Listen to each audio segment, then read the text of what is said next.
Hi everyone, let me introduce myself. I'm Fania from 90 class and I'll make this video to describe my favorite animals and that's it. Wolves are classified into mammal animals. They belong to a family of Canidae. These animals has many species like Arctic wolf, dire wolf, and gray wolf. Wolves have two layers body.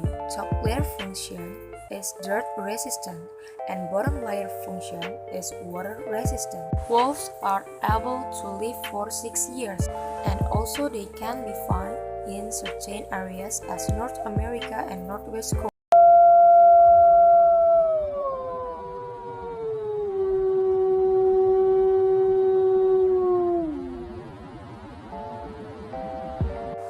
They grow up 4 feet to 5'9" feet and weigh 23 until 50 kilograms. Their habitat is in the forest, mountain, desert, and grassland. They eat meat. Their habit is hunting and like to live in groups.